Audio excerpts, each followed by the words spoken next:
Okay, so today... We're talking about technology. Oh, yeah? But specifically, like, that moment when you realize it's not just gadgets. Mhm. It's not just like the new iPhone or whatever it is. It's completely reshaping how we interact as humans. Right. And how we do our jobs and everything in between. Yeah. Like, who could have predicted 20 years ago that fax machines would go from cutting edge... To, like, basically vintage I know. in the blink of an eye, right? Right. And today we're diving into a field where that tech evolution... Is especially fascinating. Yeah. The world of mediation. It really is remarkable when you think about it, because mediation at its core... Is about human connection. Yeah. It's about finding common ground, building bridges, and resolving conflicts peacefully. Right. And technology, for all its bells and whistles, Has become this integral part of that process. Yeah, and to guide us through this kind of intersection. Of technology and that very human interaction. We have, I think, the perfect expert. Yeah. Someone who has really been there. Through it all. Jim Melamed. He has. He's not just witnessed this evolution. He's been a driving force behind it. He really has. So I want to start... Maybe back in the day. Sure. Because I know when Jim started out... Mediation looked very, very different. It did. Right. Oh, yeah. It was a world of typewriters, Yes. landlines, snail mail. Oh, yeah. Can you imagine? Trying to build trust and understanding. Between parties with those limitations. It's so funny because you stumble upon these relics. Of the past, and you're like, I can't even imagine having to use this on a daily basis. It boggles the mind, especially. When you consider how much emphasis is placed. On building rapport in mediation. Right. It's not just a legal process. It's about understanding perspectives, emotions, like the human side of conflict. Exactly. And those early tools, well-intentioned as they were, often made that human connection more difficult. Right. Imagine trying to schedule like a multi-party mediation. Oh my gosh. Using only landlines. Yeah. Right. I can't even fathom. The back and forth. Yeah. And the phone tag. Totally. And then just the time it took to revise agreements. Oh, absolutely. With typos and corrections. Painstakingly retyped. Oh, gosh. On a typewriter. The typos alone would have me tearing my hair out. Like, it really does paint this picture. It does. Of incredible patience. And persistence from these early mediators. It's true. It's no wonder they had a knack for diplomacy, right? Right. Like, that's the training ground right there. For sure. But seriously, no spell check. Right. Like, I'm having flashbacks to high school English class. I know. But beyond the typos, I imagine. Confidentiality was a major concern. Oh, absolutely. Right. Yep. Sharing sensitive documents by mail or fax Right. always carries a certain level of risk. Always. And not to mention... just the inefficiency of it all. Oh, for sure. Like, it could take days, even weeks, to get everyone on the same page. Absolutely. So it makes you appreciate just how much. Technology has streamlined the process, right? Yeah. It's faster. It's more efficient and arguably, I think... more human Yeah. in some ways. Yeah. But I want to rewind for a moment. Because we've got to hear... about this pre-internet Yes. communication platform, ConflictNet. Yes. ConflictNet. Conflict. This sounds like something straight out of... A tech history book. Okay. But it was a game changer. It was. For mediators like Jim Melamed. It was. So picture this. It's 1988. Okay. He's at a conference in Montreal. Okay.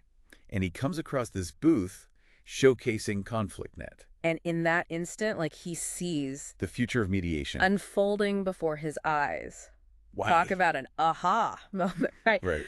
So what was so revolutionary? About ConflictNet. So ConflictNet was essentially a way for dispute resolution professionals to connect and communicate online. Okay. Long before the internet as we know it became mainstream. Wow. So think early forms of email. Okay. Bulletin boards, online forums. All tailored specifically for mediators. Oh, wow. So really interesting stuff. That's wild. So Yeah. I can only imagine the excitement. I bet. Right. It's like, this is... the Wild West of online communication. Right. But for mediators. Exactly. So he stumbles upon... this groundbreaking technology. what happens next?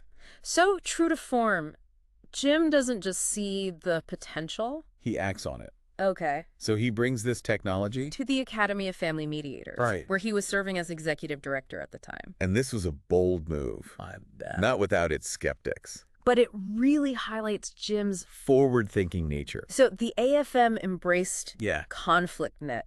Which is huge. It was huge. But I'm guessing not everyone was immediately on board. Oh, absolutely. Right. It's always a challenge to be an early adopter. Especially when it comes to technology. Yeah. Some board members were hesitant. They were worried about losing that personal touch, Right. the human element that's so crucial to mediation. I can see where they were coming from. Right. There's a certain comfort, I think. In that face-to-face interaction, Yeah. that sense of shared space. And understanding. But Jim, the innovator, wasn't deterred. not at all. Right. No, he saw the potential Of this new technology to connect mediators. in ways that had never been possible before. Yeah. And more importantly, He recognized that this connection. could ultimately benefit the people that they served. That's such a good point. Because it's so easy. To get caught up in the Yeah. excitement of the new gadgets. Right. But Yeah. ultimately, technology... It's most impactful when it's serving Right. a human need. Absolutely. Right. Yeah. And in this case, it sounds like Jim saw this opportunity. to make mediation more accessible, more efficient, Right. and really kind of broaden its reach. For sure. And that kind of brings us to another pivotal moment. Okay. The birth of Mediate.com. Yes. Mediate.com. Mediate.com. From a pre-internet forum. To the world's leading mediation website. I know. That's quite a leap. It feels like the .com boom was almost like tailor-made. for a platform like this. It really was. Yeah. It was the perfect storm. The internet was opening up all these possibilities. And Jim and his co-founder, John Haley, Were determined to seize the moment. So initially, Mediate.com was all about providing mediators with email addresses.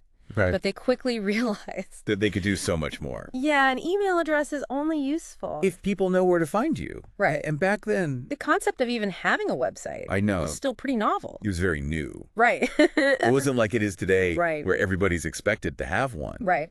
But Jim and John recognize that mediators needed a way to establish this online presence. Yes. To showcase their expertise and connect with potential clients. In this way that was transparent right. and trustworthy. It's like they were building this digital infrastructure yeah. for this whole new way of even approaching mediation. They really were. And it clearly resonated. It did. Because Mediate.com didn't just survive. The .com bubble burst. I know. It thrived. It thrived. Right. It became the go-to resource. For anyone seeking information about mediation. Wow. Connecting individuals and businesses. With qualified mediators around the globe. Wow. It really paved the way. For the online dispute resolution landscape. That we see today. Talk about a legacy. Right. But speaking of changing landscapes. We can't overlook the elephant in the room. The COVID-19 pandemic. Right. If the .com boom. Launched Mediate.com. The pandemic fundamentally reshaped how we think about. Mediation itself. Absolutely. Wouldn't you say? Absolutely. It was a pivotal moment. It forced every field, including mediation, to adapt and innovate. Practically overnight. I remember. Those early days of lockdown. Right. Yeah. Fumbling with Zoom calls. Trying to figure out how to do our jobs remotely. There was a lot of talk. About the new normal. Right. But for mediators who rely so heavily on that face-to-face interaction, it must felt like a whole new world. It did in many ways. You see, mediation thrives on that human element. Right. Yeah. Reading body language, picking up on subtle cues. Right. That sense of being in the same room. As the people that you're trying to help. Yeah. And suddenly, all of that had to be translated to this digital environment. It's amazing to see how far. Mediation has come from those early days. Right. Of typewriters and fax machines. To this world of virtual platforms.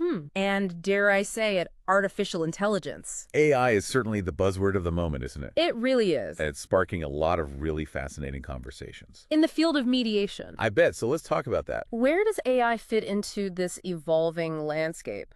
Okay. Is it here to replace human mediators? Or is there kind of a more nuanced role? It can play. Well, I think it's safe to say the human mediators aren't going to be replaced. By algorithms anytime soon. Okay. Mediation at its heart. Relies on qualities that are uniquely human. Right. Empathy, intuition. That ability to read between the lines and understand the emotions. That are driving a conflict. That's reassuring to hear. Because as much as technology can streamline processes, right. There's something to be said for that human touch. Especially when it comes to resolving these sensitive disputes. Absolutely. But that doesn't mean that AI has no place. In mediation. Okay. Think of it more as a powerful tool. That's capable of enhancing a mediator's effectiveness. Particularly in certain types of cases. Okay, I'm intrigued. What types of cases are we talking about? So let's start with what we call distributive cases. These are cases that are primarily focused on financial settlements, Okay. where the goal is essentially dividing up assets. Okay. AI can be incredibly helpful in these cases. Because it can analyze vast amounts of data. Right. From past similar cases. Okay. Settlement amounts, legal precedents, even negotiation tactics. To offer insights and potential solutions. That are tailored to the specific circumstances of the case at hand. So in those maybe more straightforward cases, Right. AI could act as this sort of superpowered research assistant. Exactly. Helping mediators reach faster, more informed resolutions. Faster, more informed resolutions, absolutely. But what's even more fascinating to me is how AI could play a role in those more complex, what we call integrative cases. Right. Involving ongoing relationships. Deep-seated emotions, multifaceted issues. Yes. Like a custody dispute, for example. Where there's so much more at stake than just finances. Absolutely. Right. Right. So how could AI even begin to help? In a situation like that. Right. So in those really emotionally charged cases, that's where AI's strength really lies in its ability to process and analyze. Information on a scale that's simply impossible. There's humans. Right. So imagine an AI system. That can sift through mountains of legal documents. Wow. Financial records, even emails and text messages. And then identify patterns and connections that might otherwise go unnoticed. It's like having a digital detective. Working alongside the mediator. Right. Uncovering these hidden insights. Exactly. That could lead to a more equitable and lasting resolution. That's a great way to put it. And then on top of that, let's not forget the potential for AI to make mediation even more accessible and affordable. We talked earlier about those challenges of the early days. The reliance on snail mail and fax machines. Right. Technology has already come a long way. In breaking down those barriers to access. Like mediation services. Right. And AI could really take that to a whole new level. Now that's an exciting prospect, but with all this talk about AI and data analysis we have to address, I think the elephant in the room here, data security and privacy. Yes. These are sensitive conversations we're talking about. And people need to know that their information is protected. Right. So how can we be sure that that's happening? As AI plays a larger role in this field. That's a really great question. And it's something that Jim Melamed and organizations like the American Arbitration Association are deeply committed to developing these very strict ethical guidelines and security protocols. To ensure that any information that's shared within the mediation process remains confidential.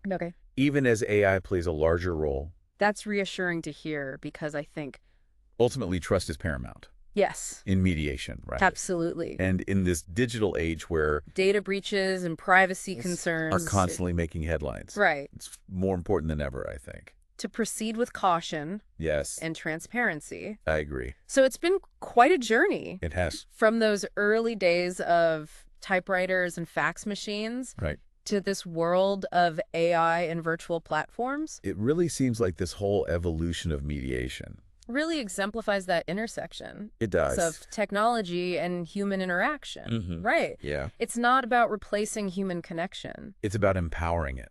It is. And I think as we move forward into this new frontier of AI-driven solutions, it's important to keep that in mind. This isn't about replacing the human element. Right. It's about finding those ways. To enhance it, to make it even better. Right. It's giving mediators more tools to do what they do best. And what is that? Which is help people find common ground, bridge those differences, and ultimately build a more peaceful and just world. I love that. And I think that's a perfect note to end on. So thank you so much. Thank you for having me. For taking us on this incredible journey. My pleasure. And to our listeners out there, as always, keep exploring. Keep asking those questions. And keep diving deep. Into this ever-evolving world of knowledge. We'll see you next time.